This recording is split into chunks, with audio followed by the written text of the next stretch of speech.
বহুত দিনৰ পৰা ভাবি আছিলো আজি আইচক্ৰীম বনাই দিলো আৰু গছত আম পকিছে এতিয়া যদি আমৰ বিভিন্ন ধৰণৰ ৰেচিপি ট্ৰাই নকৰো তেতিয়ালে কেতিয়া কৰিম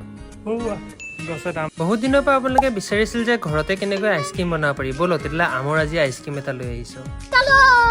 মই ভাবিছিলো যে আমৰ ভিতৰৰ পৰা গুটিটো উলিয়াই দিওঁ তাতে সকলো বস্তুবোৰ দি দিওঁ কিন্তু কি হ'ব আমটো ফাটি থাকিলে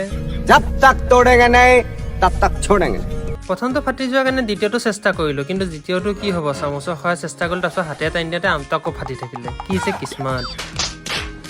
মই বোলো তেনেকৈ আইডিয়া নহ'ব সেইকাৰণে আমৰ ভিতৰৰ পৰা গোটেইখিনি বস্তুখিনি উলিয়াই ল'লোঁ পিছে আমটো আকৌ উফৰিও গ'ল চাওকচোন কি যে হ'ব আৰু তাৰপিছত ধুনীয়াকৈ উলিয়াই লৈ আমখিনি হোৱাৰ পিছত মই বোলো গুটিকেইটা যিকেইটা আছে ময়ো খায়ে লওঁ ভোক লাগি গৈছেগৈ কাম কৰি দোকানৰ পৰা কন্যাকা গাখীৰ এটা আনিলোঁ তাতে অলপ চেনি দিলোঁ চেনিত আকৌ আধা গাল পোক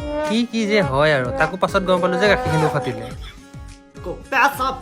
বনাম বুলি যিহেতু থিৰাং কৰিছোঁ সেইকাৰণে আকৌ আমুল তাজা গাখীৰ এটা আনিলোঁ তাতে চেনি তেনি মিক্স কৰি লৈ তাৰপাছত সেই যোনটো চচপেনটো তাতে আকৌ দি লগত আমখিনিও গৰম কৰি লৈছোঁ তেতিয়া সোৱাদটো অলপ বেছিয়ে বাঢ়ে মিক্সিটোৰ বস্তুখিনি দিব পাৰিছিলোঁ আকৌ এনেতে কাৰেণ্টটো গুচি গ'ল